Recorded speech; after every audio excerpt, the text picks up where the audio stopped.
Bonjour.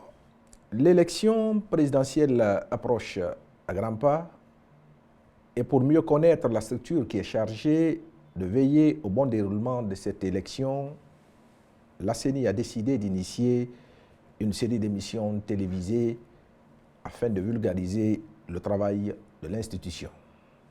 Une première. En République de Guinée, une institution ouvre ses portes pour des émissions grand public. CENI en Action est une série d'émissions pour expliquer de façon technique et rationnelle le rôle, la mission, les attributions de la CENI. CENI en Action vous permet de mieux comprendre le fonctionnement de cette institution en charge de l'organisation des élections et référendums en République de Guinée. Pour cette première émission, nous avons l'honneur et le privilège de recevoir sur ce plateau le président de la CENI, M. Kabinet Cissé, à qui nous disons bonjour. Bonjour. Merci d'avoir accepté notre invitation, M. le Président. Merci à vous aussi. Voilà, donc avec M. Cissé, nous allons faire un bref rappel sur la création de la CENI, son rôle, son fonctionnement, ses attributions, sa particularité par rapport aux autres commissions électorales et enfin les enjeux de l'élection présidentielle du 18 octobre 2020. Selon la loi électorale, la CENI et ses démembrements veillent à la régularité des élections et du référendum à travers la supervision et le suivi des opérations, notamment l'établissement ou la révision exceptionnelle des listes électorales à l'occasion des élections générales ou des opérations référendaires. Monsieur le Président, il y a juste quelques mois, vous avez été plébiscité par vos pairs commissaires pour être à la tête de la CENI, en remplacement du désormais feu maître Salifou Kébé, paix à son âme, qui nous a quittés à jamais. Vous qui avez été proche collaborateur, dites-nous quelle image gardez-vous de l'homme? Merci pour cette opportunité offerte à notre institution à travers ma personne en tant que président pour parler de la CENI. Par rapport à cette première question, l'image que je retiens de notre défunt président, comme vous l'avez dit, qui nous a quittés à jamais, je dirais c'est l'image d'un collaborateur qui a su assumer ses responsabilités au moment où il fallait.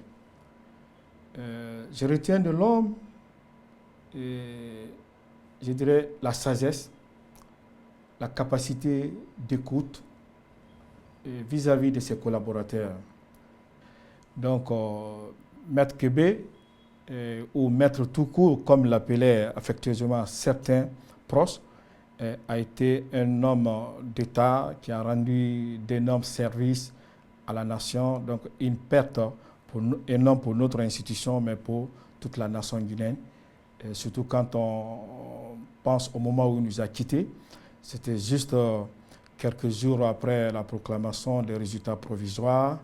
Et je dirais l'homme est tombé avec les armes à main. Donc la nation lui doit reconnaissance pour le service rendu. En tout cas, il est difficile pour nous de l'oublier pour avoir été un collaborateur qui a écouté vraiment, je dirais, un président qui a écouté ses collaborateurs à des moments donnés. Tout n'est pas parfait, c'est l'œuvre humaine. C'est sûr qu'il a posé des actes que certains n'ont pas certainement appréciés, que ce soit sur le plan professionnel ou sur le plan social. Et ce qu'on peut demander au bon Dieu, c'est de lui pardonner ses péchés et de l'accueillir dans son paradis éternel. Amen. Paix à l'âme de l'illustre disparu, feu maître Salifou Kébé. Alors, Monsieur le Président, vous êtes par le fait du destin celui qui conduira le scrutin présidentiel du 18 octobre prochain. Alors, dites-nous, comment vous vous sentez face à cette lourde responsabilité? Je vous dirais que je me sens à l'aise pour conduire cette lourde responsabilité. Vous l'avez dit, c'est une responsabilité exaltante, mais aussi délicate. Mais pour ma part, je reste demeure ce président qui se sent à la hauteur de la tâche. Donc un président qui est fort dans sa tête moralement et physiquement, et un président qui estime que la mission sera conduite à bon port, et bien sûr avec l'implication ou l'accompagnement de tous les acteurs.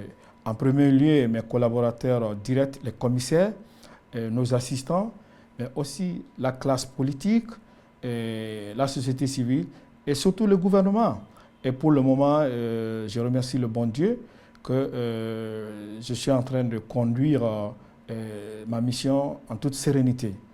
Alors, Monsieur le Président, hein, ça parle d'élections, ça parle de CENI. Dans l'histoire récente de la Guinée, à l'apparition de la démocratie en République de Guinée, les premières élections ont été organisées par le ministère de l'administration du territoire. Du ministère de l'administration du territoire, nous passons par la CENI. Alors, dites-nous, qu'est-ce qui a prévalu à la création de la CENI? C'est quoi son rôle? Comment fonctionne-t-elle? La CENI actuelle a été créée par la loi 044 du mois de juillet 2018, qui a recomposé, ou disons reconstitué ou reconfiguré la CENI. Mais il faut vous rappeler que avant cette CENI, il y a eu des étapes. Il y a eu d'autres institutions qui avaient en charge d'organiser les élections. Vous avez parlé notamment du ministère de l'Intérieur. Ça dépend de la forme de l'organisme de gestion électorale. Dans d'autres pays encore, ce ministère joue un rôle déterminant dans l'organisation. Pour ce qui concerne le cas de la Guinée, si vous me permettez, je dirais que c'est dans les années, je dirais 90, que nous avons commencé à connaître la démocratie libérale. Et de plus en plus, les acteurs échangent sur la forme alors de l'institution qui a en charge d'organiser les élections. Donc aujourd'hui, nous organisons les élections et elle a pour mission principale, elle n'a pas plusieurs missions. Sa mission principale, comme la loi 044 le dit, c'est d'organiser les élections et les référendums en République de Guinée. Cela signifie quoi? Que la CENI a la responsabilité d'établir en premier lieu le fichier électoral qui, en tout cas, est la matière première d'une organisation, mais d'organiser et superviser les élections dans le pays. Et on proclame aussi les résultats provisoires. Je dis bien provisoires parce que les résultats définitifs sont proclamés par une autre institution différente de la CENI qui est la Cour constitutionnelle. Donc voilà de manière synthétique la mission de la CENI actuelle. D'accord. Alors, quelle est sa particularité par rapport aux autres CENI? Parce que nous savons que de par le monde, et plus particulièrement en Afrique, il y a des commissions électorales. Alors, la CENI guinéenne, quelle est sa particularité? L'appellation CENI, je dirais, couvre sur le plan territorial plus de 200 et quelques pays dans le monde. C'est la forme d'institution qui a une certaine autonomie dans son fonctionnement et dans, disons, la gestion financière. Alors, si on fait rappel, il y a plusieurs types de CENI ou d'organismes en charge des élections. Vous avez le modèle gouvernemental dont je parlais tantôt, vous l'avez dit, où les ministères jouent un rôle. Vous avez le modèle autonome, c'est-à-dire les CENI, des organismes autonomes. C'est le cas de la Guinée. Et vous avez des modèles mixtes. Alors, quand vous prenez la CENI Guinée, en partant de ce principe mondial de doter les pays des organismes indépendants, parce que c'est ce qui est majoritaire, la particularité de la CENI Guinée peut se mesurer par un certain nombre de points ou de faits. Vous avez d'abord dans sa composition. Dans sa composition, nous avons 17 commissaires. Ces 17 commissaires viennent de différents horizons. Vous avez 7 qui viennent de la mouvance, 7 qui viennent de l'opposition, et vous avez 2 qui viennent de la société civile et une personne qui vient de l'administration. Donc c'est vraiment une composition mixte des personnes qui ont été désignées par différentes entités pour venir conduire cette mission d'organiser les élections. Donc, premier élément, c'est sa composition. Mais allons-y plus loin. Les commissaires ont ce titre, commissaires, disons les travailleurs, les personnalités, les 17 personnalités sont appelés commissaires au sein de l'institution. Mais vous avez aussi la composition au niveau local, c'est-à-dire dans les communes, les communes rurales, les communes urbaines et les communes rurales, nous avons cette structuration aussi qui est respectée là-bas. Et quelle que soit l'échelle, que ce soit l'échelle communale ou disons sous-préfectorale, il y a le titre commissaire. Les mêmes représentations sont au niveau local. Dans d'autres pays, quand vous prenez le Niger par exemple, pour ne parler que de ça, vous avez les présidents de ces antennes locales. Alors, c'est souvent les représentants de l'autorité civile, c'est-à-dire qui s'occupent de l'état civil. Mais chez nous, ici, c'est les acteurs de la société civile qui président la CENI au niveau national, mais aussi au niveau local. Donc, c'est une particularité qui n'est pas à retrouver partout. Autre élément, disons, de nuance aussi, c'est que la société civile préside cette institution de toute indépendance. Vous avez, si elle n'a que 2 représentants, mais elle a au moins, disons, le privilège de diriger l'institution comme président. Tel est mon cas aujourd'hui. D'accord. Alors, vous êtes de la société civile? Naturellement. D'accord. Alors, Monsieur le Président, eu égard à l'environnement sociopolitique actuel qui est biaisé par un climat de méfiance, mais aussi de manque de confiance généralisé, quelles sont les difficultés que la CENI rencontre dans l'exécution de ses missions? Est-ce que la cohésion et surtout l'esprit d'équipe prévalent dans l'exécution des tâches? Vous avez parfaitement raison en parlant de l'environnement. Je dirais que l'environnement guinéen est suspicieux. Ça, on peut le vérifier. Nous sommes une institution qui n'est pas en dehors de cet environnement. Nous évoluons dans cette sphère sociopolitique du pays et qui est marquée aujourd'hui par manque de confiance, de dialogue entre les acteurs. Il va de soi qu'il y a des menaces qui pèsent sur l'institution. Quel type de menaces? Menaces de manipulation, certainement. Mais je suis à l'aise de vous dire que nous résistons à ces influences, à ces menaces.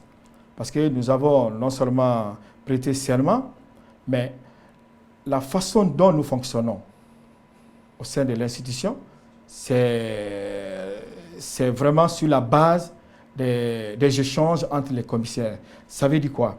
Que toutes les décisions importantes au sein de l'institution sont examinées pendant les sessions de plénière. Donc, même si le président a d'autres opinions avant de rentrer dans la salle, ou un autre commissaire a d'autres opinions, ou bien ses propres opinions, avant de rentrer dans ces débats, par la force des arguments, alors il peut se trouver en minorité. Donc, c'est la majorité, les 2 tiers qui nous permettent de prendre des décisions.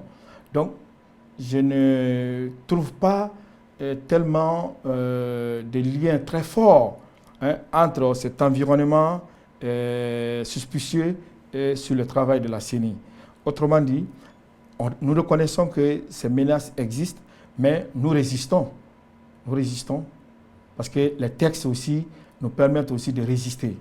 Et je parlais du serment, mais je parlais aussi de notre fonctionnement. Quand vous prenez les différentes lois qui encadrent le fonctionnement de la CENI et des élections en Guinée. Alors vraiment, ont mis des garde-fous pour ne pas que l'institution tombe dans cette situation. Parlant de la cohésion, naturellement, la cohésion doit être, je dirais, le leitmotiv de l'institution. Parce que pour pouvoir faire un travail de ce genre, si les commissaires ne se parlent pas, ne dialoguent pas, ne regardent pas dans la même direction, il va de soi qu'il y a des clivages. C'est tout à fait naturel que les uns et les autres aient des positions différentes des autres. Mais quand vous vous retrouvez, alors vous devez vous entendre. Et pour le moment, nous arrivons à le faire. Donc, en résumé sur cette question, je vous dirais que la cohésion, elle existe. Et moi, en tant que président, ça fait partie de ma feuille de route. À ma prise de fonction, j'ai fait des annonces importantes. La première annonce, c'était de dire que je n'ai d'objectif premier d'abord que de mettre les commissaires ensemble, de consolider la cohésion au sein de l'institution. Une équipe collégiale. Alors, une équipe qui travaille, qui est tournée vers des objectifs communs. On reviendra là-dessus, quels sont ces objectifs ou ces enjeux. Mais une institution aussi qui doit dialoguer, qui doit, disons, créer de la confiance en elle. Hein? Par rapport à tout ce qui se dit sur l'institution, il faut briser ces idées reçues parce que ce n'est pas toujours la vérité. D'accord. Alors, qui parle d'élection parle de fichier électoral. La CENI a la lourde tâche d'assainir le fichier électoral guinéen et de conduire ce scrutin présidentiel du 18 octobre. Alors, comment appréhendez-vous cette élection présidentielle?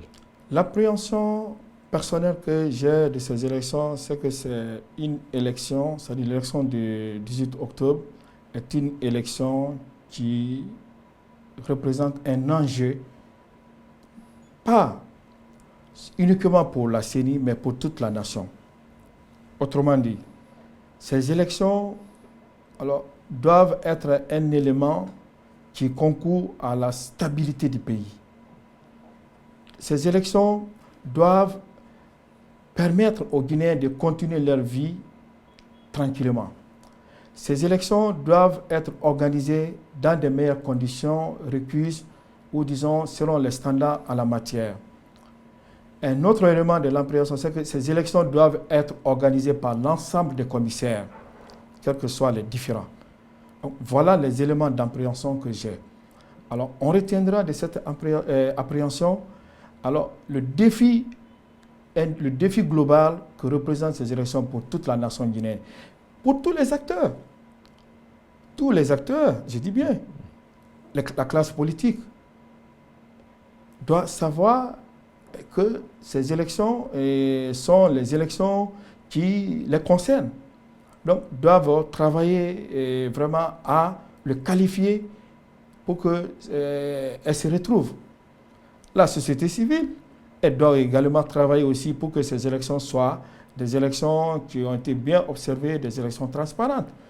Nous, au sein de l'institution, nous sommes convaincus de cette nécessité. Alors, voilà un peu l'appréhension que j'ai de ces élections du 18 octobre. Oui, mais Monsieur le Président, une élection crédible, transparente et acceptée de tous exige un fichier électoral fiable. Oui. Et pour relever ce défi, la CENI a fait appel aux experts de la CEDEAO qui sont actuellement en séjour en Guinée, dans notre pays. Alors, vous pouvez nous dire concrètement quels sont les TDR, les termes de référence de cette mission, et aussi où en êtes-vous avec les recommandations de la CEDEAO sur le cas des 2 438 992 électeurs qui ont été mis de côté lors du double scrutin du 22 mars. Alors, je me permettrai d'abord de faire un commentaire sur les 2 438 992 électeurs qui ont été mis de côté. Ces électeurs ont été mis de côté parce qu'on les a qualifiés problématiques. Alors, notre base de données. Avant l'arrivée de la mission de la CEDEAO, à la veille du double scrutin, se situait autour de 7 764 électeurs qui étaient inscrits dans la base de données. La mission de la CEDEAO a recommandé à la CENI de mettre les 2 438 000 personnes, 992 de côté, qui représentent, par rapport à ces fichiers de départ, 31% de l'électorat. 31% des électeurs qui existaient. Donc, ça veut dire que la CENI avait l'obligation, ou bien on a demandé à la CENI de mettre 31% de son électeur. Pourquoi? Ce n'était pas des fictifs, contrairement à ce que certains peuvent penser. C'est-à-dire des fictifs, des gens qui n'existaient pas, qui venaient de nulle part. Non. Le rapport est clair là-dessus. C'est des gens qui existent, qui sont enrôlés, mais dont les pièces qui ont servi à l'enrôlement n'ont pas été numérisées, n'ont pas été archivées. Parce que pour rappel, l'inscription d'un électeur se fait sur la présentation d'un certain nombre de documents. Vous avez la carte d'identité nationale, vous avez le passeport, le certificat de résidence. Mais il se trouve que pour les 2 millions et quelques, il n'y avait pas de papier. Ça veut dire qu'on n'a pas archivé les pièces. Or, l'article 19, si je ne m'abuse, du code électoral oui, exige que ces documents soient présentés. Donc, si vous regardez, vous ne voyez aucun document qui aurait servi à l'inscription de ces gens. Donc, la CEDEAO a demandé de les enlever purement et simplement de la base de données. Donc, la CENI les a mis de côté. Et il fallait, pendant la révision passée, rechercher ces personnes. Alors, ça, c'est pour contribuer à la fiabilité des fichiers. C'est ça, c'est ce qui est visé. Donc, il y a eu d'autres recommandations qui ont été formulées, non seulement sur des questions de procédure d'impression des cartes. À ce jour, la CENI ou la mission dont vous parlez est une mission, je précise, qui n'a pas été envoyée par la CEDEAO parce que les acteurs politiques l'ont demandé. Non. C'est à la demande de la CENI. Je précise. C'est l'ensemble des commissaires qui ont décidé, quand j'ai fait la proposition, alors que nous avons besoin de l'assistance. Ils sont venus dans le cadre de l'assistance à la CENI. Donc, on a écrit au mois de juillet, précisément le 11 juillet, on a formulé une requête adressée à la commission, au président de la commission de la CEDEAO, de demander 2 choses. De mettre à notre disposition des experts dans 2 domaines. Des experts spécialisés dans la détection des mineurs. Parce que vous vous souviendrez que le fichier guinéen a fait l'objet de beaucoup de récriminations de la part des acteurs politiques, qui a plein de mineurs. Alors, selon leur perception, que je ne commente pas, mais de mettre à la disposition de la CENI également des experts dans la gestion, qui ont une certaine expertise dans la gestion des bases de données. Donc, la CEDEAO a répondu favorablement en mettant à la disposition de la CENI les experts. Et nous sommes heureux d'annoncer que les experts qui sont venus faire l'audit la fois passée, ce sont les mêmes experts, les 3 experts qui ont été mis à la disposition de la CENI, qui sont là maintenant depuis une dizaine de jours. Alors, ils viennent pour faire quoi? Premier élément, comme je l'ai dit, c'est pour venir nous assister la CENI globalement, pour permettre à la CENI de consolider son fichier. Autrement dit, de regarder s'il y a des doublons, d'enlever les doublons, c'est-à-dire les multiples inscriptions des citoyens qui se sont inscrits plusieurs fois. par exemple, un citoyen qui est à Matam, il se fait enrôler pendant la période de la révision, il quitte là-bas, il va à Ratouma, il se fait enrôler, on appelle ça double inscription. Ou il quitte Conakry, il va à Kindia, il fait l'inscription. Donc, c'est ça les doublons. Et ça, c'est le fait des citoyens. Donc, on va les enlever autant que cela est possible. Mais également, de venir nous aider aussi, s'il y a des mineurs, d'enlever de notre fichier les mineurs autant que cela est possible. Donc, ils viennent nous aider dans la consolidation de notre fichier. Donc, assister nos techniciens guinéens ou de la maison qui travaillent, qui ont, disons, qui ont la main dans la pâte, qui travaillent sur la gestion du fichier. Mais également, de s'assurer de la fiabilité des fichiers. Pourquoi?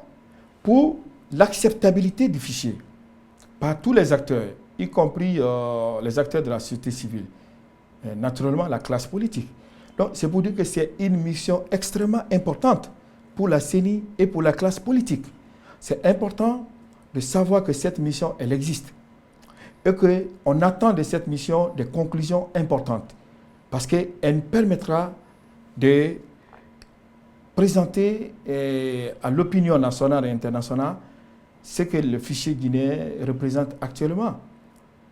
Donc, imaginez qu'ils vont travailler pour nous aider à avoir un fichier alors, transparent, fiable. Et donc, les rapports alors, va être en tout cas, un élément de prise de décision où va permettre de montrer à la face du monde le fichier guinéen, quelles sont les caractéristiques ou la fiabilité du fichier guinéen. En résumé, la feuille de route de cette mission de la CEDEAO, c'est de s'assurer de toutes les conditions requises pour une élection transparente, alors basée sur de l'équité, un fichier fiable, en enlevant les doubles inscriptions, en enlevant les mineurs, mais également de voir les recommandations antérieures, elles ont été mises en œuvre jusqu'à quel niveau. Donc voilà de manière spécifique la mission de la CEDEAO. Et je suis aussi heureux de dire que depuis qu'ils sont là, ils ont accès à la base des données de la CENI sans aucune restriction. Ils peuvent eux-mêmes faire leurs requêtes. C'est-à-dire ils peuvent faire des demandes en plus des documents demandés à la CENI. Ils ont un mode accès à notre base de données. Ils peuvent voir ce qui existe. Donc, c'est pour dire qu'il y a vraiment une transparence à la CENI et autour du fichier en ce moment. D'accord. Mais est-ce que cette fois-ci, vous avez aussi sollicité l'assistance d'un opérateur international pour vous accompagner dans le processus? Naturellement. Vous savez, les élections de plus en plus sont à l'épreuve de la biométrie en Afrique. Donc, la Guinée faisant partie de ce groupe de pays qui ont accepté d'introduire la biométrie dans l'élection, alors a nécessairement besoin de l'assistance. Parce que la biométrie n'est pas à la portée de tout le monde. Ça a ses avantages, mais ça a aussi ses défis, notamment sa maîtrise. Donc, on a fait appel naturellement à de l'assistance, bon, je dirais même à des partenaires, des entreprises. Nous avons continué notre partenariat avec l'entreprise reconnue mondialement, qui est innovatrice, qui est une entreprise vraiment leader dans la biométrie, dans le domaine de la biométrie. Cette entreprise a travaillé avec nous les élections, le double scrutin, pour d'abord nous doter d'un logiciel que nous avons voulu appeler Diamant Solutions, un logiciel qui est désormais la propriété guinéenne, un logiciel qui offre des garanties de sécurité, un logiciel aussi qui nous permet aussi de gagner en efficacité. Donc cette même entreprise est à nos côtés. Alors la particularité cette fois-ci, où je dirais de l'accord qu'on a signé avec cette entreprise sur la base des exigences de la CENI ou de la demande de la CENI, c'est qu'il fallait d'abord améliorer ces logiciels. Donc, ce qui fut fait, l'entreprise a amélioré son logiciel. Mais également, les modules de dédoublonnage pour renforcer le facial, la détection à partir des empreintes, l'entreprise a amélioré, nous a doté d'une nouvelle version. L'entreprise a travaillé avec son partenaire initial de l'année dernière, qui est ETI, qui est quand même un leader mondial, un leader national aussi dans le domaine de la technologie, qui nous a aidés pour l'enrôlement passé, et donc qui a aussi bien travaillé sur la question. Donc nous sommes présentement avec ces partenaires que nous saluons pour les efforts fournis à nos côtés. Et qu'en est-il de l'utilisation des nouvelles technologies dans cette élection? Les nouvelles technologies dans les élections est quelque chose qui est à la mode de plus en plus, parce qu'on a des pays africains aujourd'hui qui utilisent la technologie dans non seulement l'enrôlement, comme nous le faisons en Guinée, mais dans également la remontée électronique des résultats. Autrement dit, il y a des tablettes aujourd'hui qui sont utilisées dans beaucoup de pays pour remonter les résultats. Malheureusement, nous, on n'est pas encore arrivé à ça. Pourquoi? Parce que tout simplement, les élections dans un pays tiennent compte de l'histoire, mais aussi de la volonté des acteurs politiques. Pour le moment, les acteurs politiques guinéens ne se sont pas encore tournés vers l'utilisation en plein temps de la technologie dans les élections. Autrement dit, pour que cela soit une réalité dans les élections en Guinée, il va falloir un certain nombre d'éléments. Premier élément, c'est d'abord le cadre légal. Il faudrait que nos lois évoluent pour tenir compte de cette nouvelle donne. Sinon, la CENI ne peut pas se la permettre. Elle ne peut pas se permettre d'utiliser la remontée électronique des résultats parce que les élections, c'est la loi. Mais avant ça, il est important de voir d'abord la perception que pense de l'opportunité d'une telle solution dans les élections. Et naturellement, la CENI a un rôle important à jouer parce que la CENI peut commanditer des études, peut réaliser des recherches pour voir est-ce que les acteurs sociopolitiques adhèrent à cette option. Ce que nous comptons faire juste après les élections, les mois à venir après les élections, pour étudier et commencer déjà à se penser sur la question. Et le résultat, on le partagera au cours des rencontres avec les acteurs politiques. Après, c'est à eux, la décision finale, l'opportunité de l'utiliser ou pas, ça relève de la classe politique. Alors, Monsieur le Président, la date de la prochaine élection présidentielle qui a été proposée par votre institution a déjà été entérinée par le chef de l'État. Dites-nous quel est le niveau de préparation de cette échéance électorale. Alors, est-ce que techniquement, la CENI pourrait tenir cette élection? Naturellement, si le cap qu'on a aujourd'hui est maintenu, je peux vous rassurer que la CENI peut bel et bien tenir ces élections à la date du 18 octobre, comme cela a été prévu par notre chronogramme. Les activités qui ont été définies de manière, je dirais, coordonnée pour arriver à cette date sont en train de se dérouler parfaitement. Bien sûr, il y a quelques défis naturellement, mais en faisant une évaluation rapide, aujourd'hui, nous sommes à, je dirais, jour J-44 de la date du scrutin. Et quand vous prenez, depuis le point de départ de l'adoption, c'est-à-dire le 11 juin dernier, jusqu'à ce jour, on est autour de 40%, 46 à 47%, je dirais environ Bon, peut-être si on calcule à partir d'aujourd'hui, on serait autour de 50% d'exécution de tâches.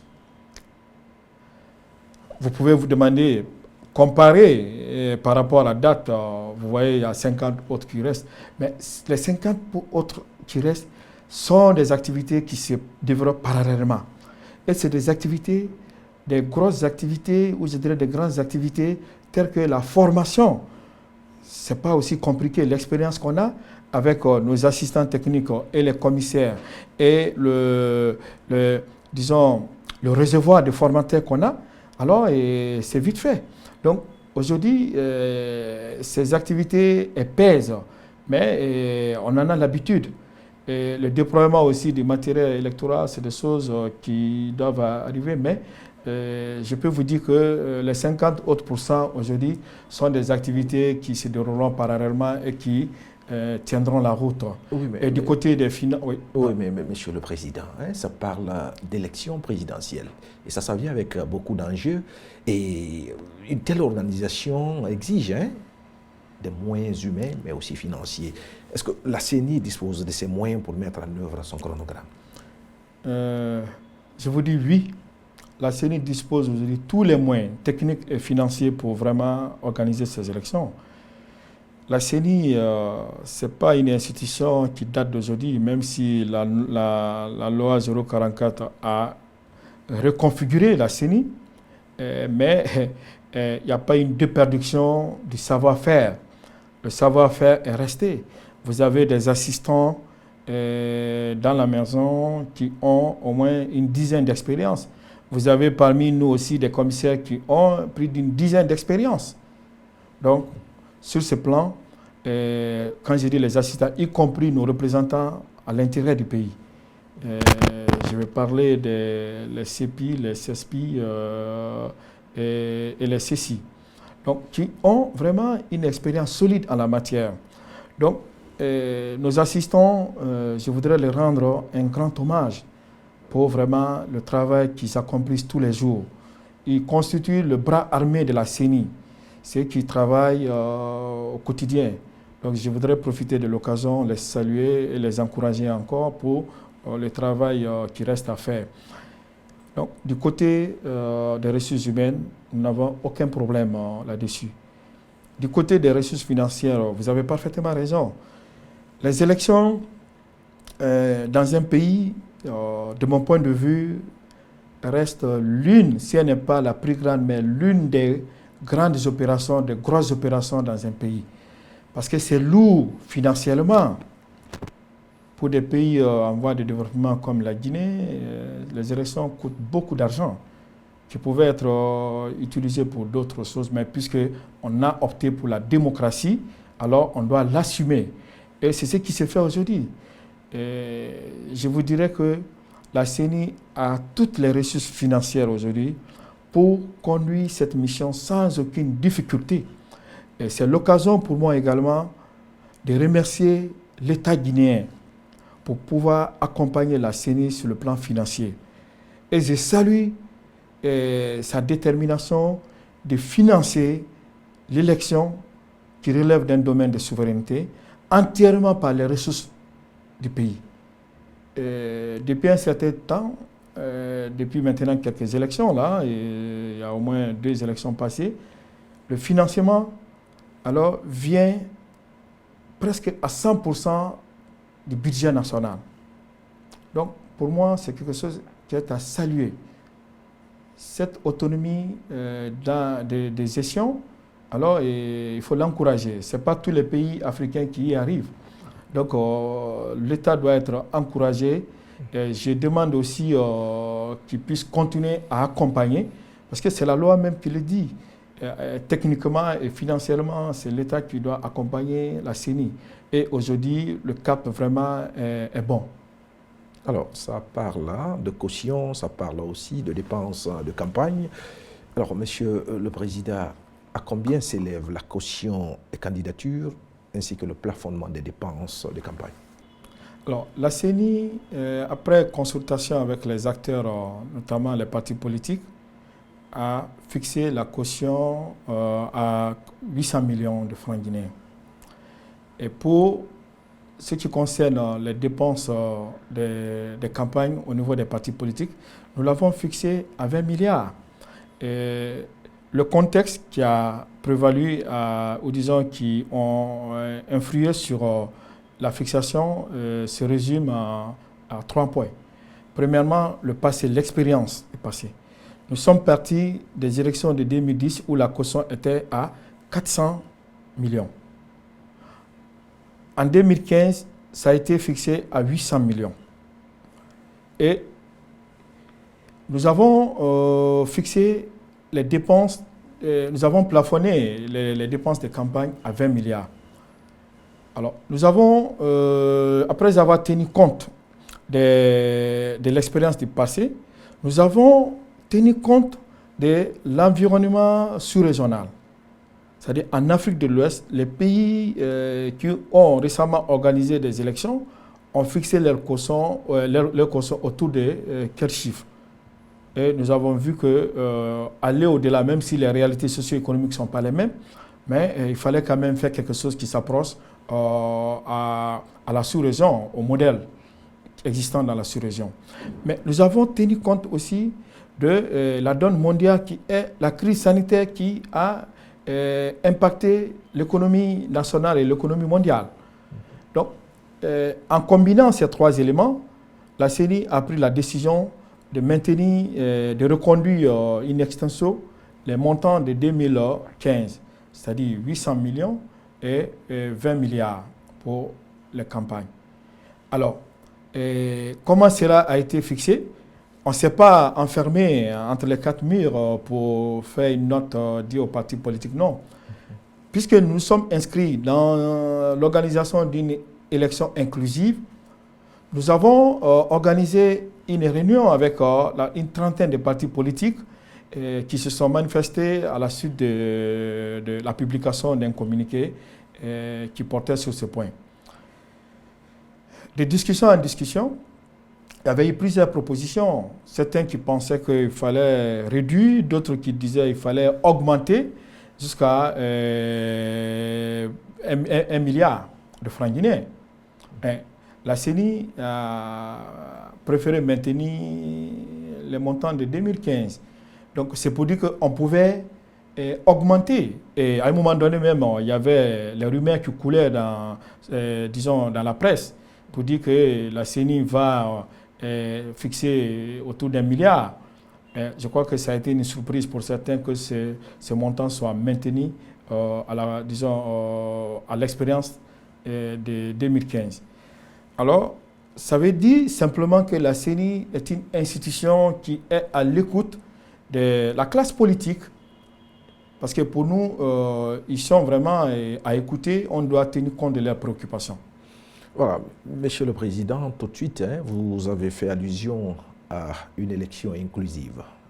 Alors, dites-nous quel est l'état de vos relations avec les différentes parties prenantes, c'est-à-dire le gouvernement, les partis politiques, la société civile, les médias et voire même l'administration.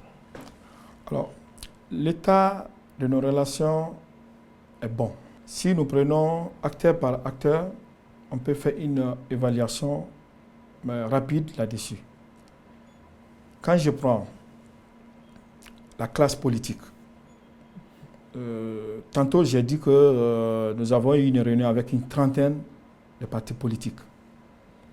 Il y a d'autres partis de l'opposition qui s'abstiennent par rapport aux activités de la CENI, en indexant le fichier comme problématique. C'est leur opinion, c'est leur jugement. Je ne fais pas de commentaires là-dessus. Ce qui nous concerne, c'est de faire en sorte que ce fichier soit un fichier équitable et travailler vraiment à la CENI. Mais la majeure partie des partis politiques, en tout cas sur le territoire guinéen, répondent à nos invitations. On espère bien que les autres qui s'abstiennent d'abord vont commencer à prendre aux activités de la CENI. C'est notre souhait le plus ardent. Bien sûr, après qu'ils ont été rassurés sur les efforts que nous fournissons pour assainir le fichier. Il y a déjà des candidatures qui s'annoncent. quand nous prenons les acteurs de la société civile, elle est toujours présente aux activités de la CENI. Les dernières activités que nous avons organisées, c'était le CIP, c'est le comité interparti. C'est un espace de gouvernance qui permet à la CENI de partager son travail, le fruit de ses réflexions, de ses démarches. Il y a la société civile qui est partie prenante et répond favorablement, je dirais massivement. Et la société civile nous accompagne dans la sensibilisation. Et elle a eu quand même à le faire à la veille de l'enrôlement. Elle va nous accompagner pour le reste des activités. Et je suis très heureux de vous annoncer que nous avons actuellement une soixantaine de demandes de la part des acteurs de la société civile pour accompagner l'institution dans l'organisation des élections. Ce qui est à saluer. Ça montre aussi la nature des rapports que nous avons avec cette entité. L'administration, elle nous accompagne dans toutes nos missions de terrain. Quand nous prenons le ministère de l'administration du territoire, elle met à la disposition, comme la loi le dit, qu'elles sont les partenaires, le premier partenaire technique, elle met à notre disposition des cadres qui nous accompagnent dans l'exécution de nos activités sur le terrain. Vous, les médias, nos portes sont grandement ouvertes à vous. On organise systématiquement les conférences, vous demandez des informations, on met à la disposition des médias, il n'y a pas de rétention d'informations. En tout cas, c'est ce que nous pensions. Les partenaires techniques et financiers aussi participent. Au dernier CIP, ils étaient nombreux, ceux qui ont pris part à cette session, qui ont posé des questions pertinentes. Et pour nous, tout ça est garant ou est rassurant pour l'organisation d'une élection participative. Donc, nous continuons à garder ce cap. D'accord. Alors, Monsieur le Président, le texte de loi consacre l'indépendance de votre institution, de la CENI. Est-elle vraiment indépendante? Je vous dirais encore oui, que la CENI, elle est indépendante. Vous l'avez dit, si les textes l'ont défini, on doit les respecter. Si on ne les respecte pas, on s'expose à des sanctions. Mais pour le moment, il n'y a pas une sanction ni sur un commissaire, ni sur la CENI pour dire que vous n'avez pas assumé votre rôle comme les textes vous le recommandent. Ça, c'est dans les textes. Dans les faits, je vous ai dit à un moment donné que nos décisions ne se prennent pas de l'extérieur, elles ne se prennent pas dehors, elles se prennent de l'intérieur, à l'intérieur de l'institution, à travers nos plénières. Donc, quelle que soit la position politique qu'un commissaire pourrait avoir, je dis bien pourrait avoir, vous venez dans la salle, vous devez confronter votre position à celle des autres. Vous pouvez être mis en minorité et vous devez obéir à cette règle. Mais cela ne veut pas dire que vous ne pouvez pas partager vos préoccupations. Donc, je dirais qu'il y a tous les garde-fous sont là pour vraiment encadrer. Les manipulations, on ne peut rien. Il peut en avoir de l'extérieur. Mais nous faisons en sorte que nous résistons. On ne veut pas prendre, disons, subir de l'influence de l'extérieur. C'est les 17 commissaires qui prennent des décisions sur toutes les opérations, toutes les activités électorales. Donc voilà des éléments illustratifs de l'indépendance de la CENI. La perception, elle peut être là, mais elle peut être trompeuse. C'est des a priori que certains acteurs alors, peuvent avoir sur l'indépendance ou pas de la CENI. Mais nous veillons à ce que cette indépendance, dans les faits, soit respectée et que nos actes obéissent aussi à ça. Monsieur le Président, nous sommes au terme de notre émission d'aujourd'hui. Alors, votre message, quel appel lancez-vous aux électeurs et citoyens guinéens pour un scrutin apaisé et pour préserver la stabilité et surtout l'unité nationale. Le message que je lance aux citoyens guinéens est le suivant. La CENI est une institution qui est là au service de la nation. Donc, au service des citoyens, au service du pays. C'est votre institution.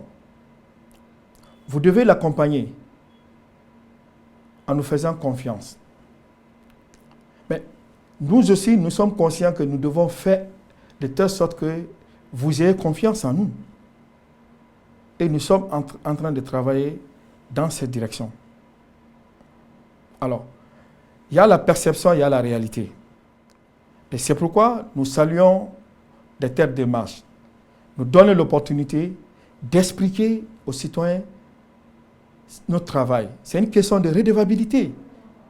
Nous sommes là pour le peuple de Guinée. Donc, on doit pouvoir, disons, mettre à la disposition du peuple tout ce que nous faisons comme travail, les efforts, les difficultés qu'on a.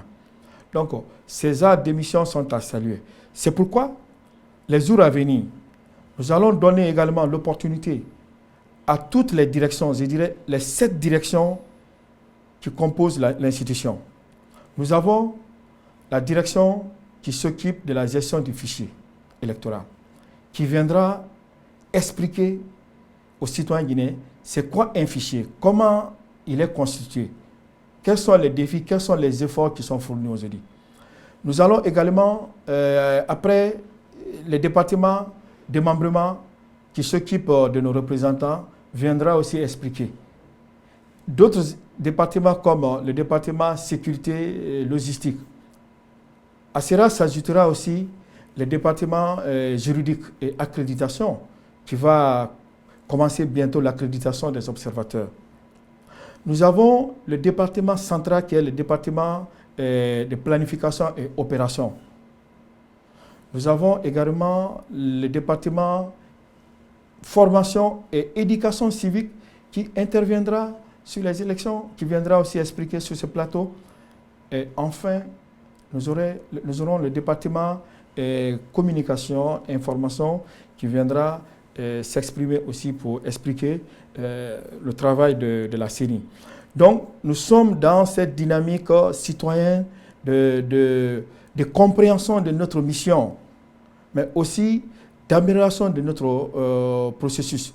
Il s'agit des élections crédibles, des élections transparentes, basées sur un fichier fiable. Et nous sommes, en tout cas, soyez rassurés que nous sommes engagés aujourd'hui à travailler vraiment pour rendre notre fichier fiable et encore une fois équitable, qui devrait rassurer les acteurs. Donc, faites confiance en la CENI, c'est votre CENI, c'est votre institution. Je vous remercie. Merci à vous, Monsieur le Président. Alors, une élection politique doit être avant tout le fruit d'un consensus national qui a pour but ultime de renforcer l'édifice démocratique, consolider la paix et l'unité nationale. C'est sur ces mots que nous terminons cette émission d'aujourd'hui dans l'espoir de vous retrouver très bientôt pour une nouvelle émission. Merci et à bientôt.